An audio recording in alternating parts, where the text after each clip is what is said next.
Selamat pagi, berjumpa kembali dalam ICC Devotion pagi ini bersama saya, Mary Ellen. Pagi ini Devotion berjudul Menyala dalam Kasih. Saya akan baca satu ayat di Matius 24 ayat 12. Ayat ini berkata, "Dan karena makin bertambahnya kedurhakaan, maka kasih kebanyakan orang akan menjadi dingin." Ketika saya baca di King James Version, Alkitab Bahasa Inggris, menjadi dingin, ini dijelaskan dengan dua kata, wax cold. Ketika saya baca kata wax, yang terpikir dalam benak saya adalah lilin. Karena saya berpikir lilin juga dibuatnya dengan cara dipanaskan, setelah jadi dia akan perlahan-lahan menjadi dingin dan keras. Itu yang menjadi gambaran pertama saya ketika saya baca ini menjadi dingin. Itu ditulis wax cold di King James Version. Tetapi ternyata waktu saya baca beberapa pengertian lain, to wax itu adalah bahasa Inggris tua yang artinya to grow. Jadi ini adalah kata kerja, to grow, semakin menjadi dingin.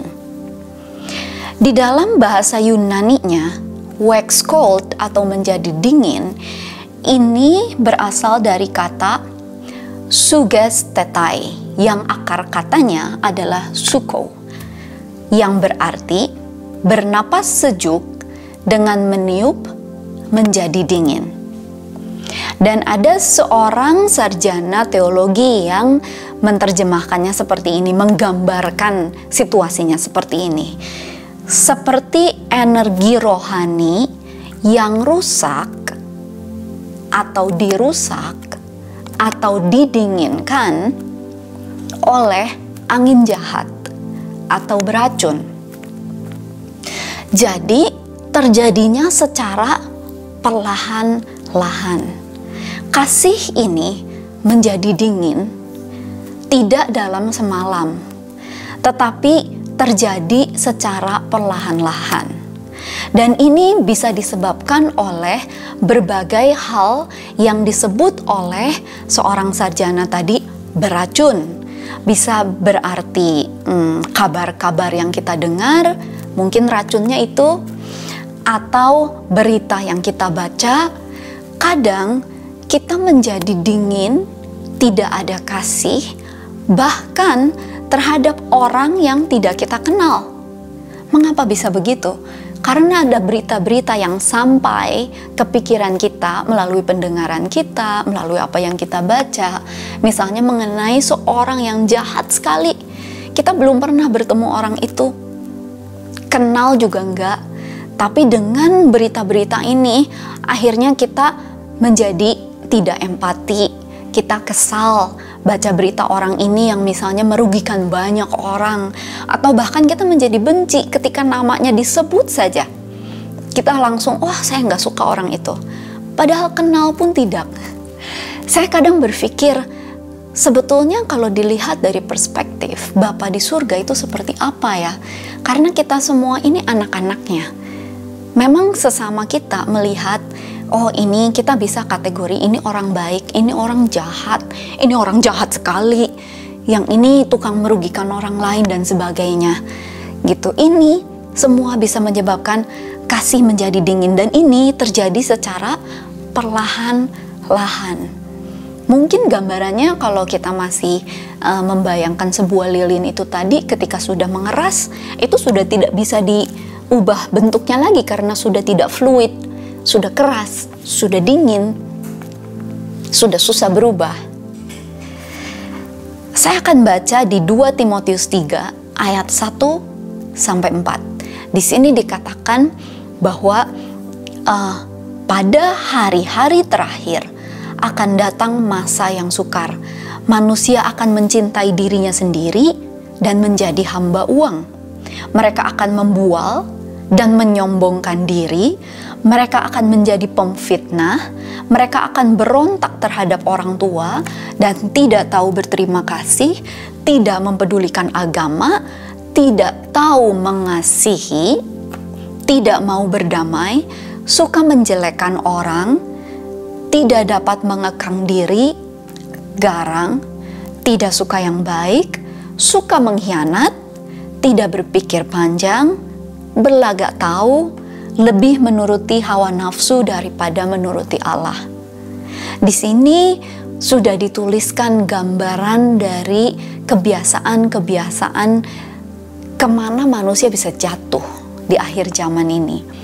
Jika di antara gambaran ini, di mana ini sudah diperingatkan kepada kita di dalam firman Tuhan, itu masih ada sedikit-sedikit mungkin kita jatuh, kepleset sedikit di sini, di situ. Ini waktu yang tepat sekali untuk kita introspeksi. Apakah kita harus sudah mulai memperbaiki dalam hal-hal tertentu dan berubah arah menjadi semakin seperti Yesus? Sudah pasti kasih akan mulai kembali, karena Yesus adalah kasih saat kita berubah arah, bukan lagi menuju kepada gambaran-gambaran yang disebutkan tadi di 2 Timotius 3 ayat 1-4, tetapi mulai rubah arah menuju kepada Yesus, sehingga kasih itu bisa semakin ditambah-tambahkan. Dan bukan hanya kasih itu kembali menjadi hangat, semakin ditambahkan, tetapi kita juga bisa membawa perubahan. Saya ingin membacakan sebuah cerita yang terjadi di Amerika Serikat pada bulan, artikel ini ditulis April 2018. Saya akan bacakan. Menanggapi kekerasan senjata yang sedang berlangsung, penembakan massal, dan kematian kejam siswa di ruang kelas, ribuan siswa SMA di Amerika Serikat berpartisipasi dalam Hari Walkout Sekolah Nasional pada bulan Maret 2018. Meskipun banyak yang berpikir walkout adalah jawaban untuk memerangi kekerasan di sekolah, sebuah sekolah menengah yang dilengkapi dengan sticky notes dan hati untuk membawa perubahan, memilih untuk membuat perbedaan dalam komunitas mereka dengan melakukan walking up. Nama sekolah ini adalah SMA Arbor Preparatory. Setiap siswa di sekolah ini diberikan 17 sticky notes untuk melambangkan 17 nyawa siswa yang hilang dalam penembakan sekolah terbaru yang terjadi saat itu di sebuah sekolah lain bernama Marjory Stoneman Douglas di Parkland, Florida. Siswa Arbor Preparatory didorong untuk meninggalkan catatan penyemangat lewat sticky notes itu untuk 14 siswa dan 3 orang dewasa. Kemudian ada seorang penilik sekolah, mungkin guru atau kepala sekolahnya, dia berkata begini, "Saat saya berjalan di aula, saya merasa bangga terhadap anak-anak ini. Tidak ada satupun loker yang tidak tersentuh oleh sticky notes itu. Dan mereka memberikan perhatian khusus untuk memastikan bahwa semua orang, semua sivitas akademika di situ, mulai dari admin, teknisi, penjaga, guru, murid, semua menerima cinta, love, atau kasih.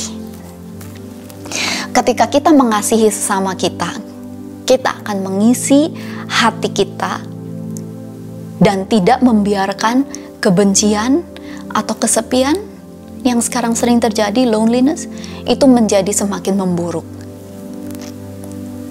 Ini artikel yang saya baca.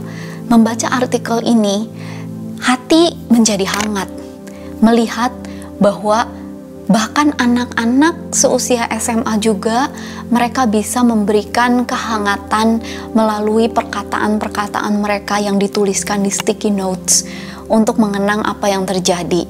Daripada mengutuki kejadian itu, mereka melakukan sesuatu yang efeknya lebih baik, impactnya lebih besar. Ini sesuatu yang sesuai dengan firman Tuhan. Apa yang bisa kita lakukan dalam posisi kita masing-masing, dalam peran kita masing-masing, agar kasih tetap menyala di hati kita dan bahkan menyebar ke orang-orang lain? Pasti banyak. Kalau kita tanya Tuhan, Tuhan akan kasih banyak ide bagaimana kita bisa tetap membakar semangat, kasih, hati tetap menyala untuk Tuhan.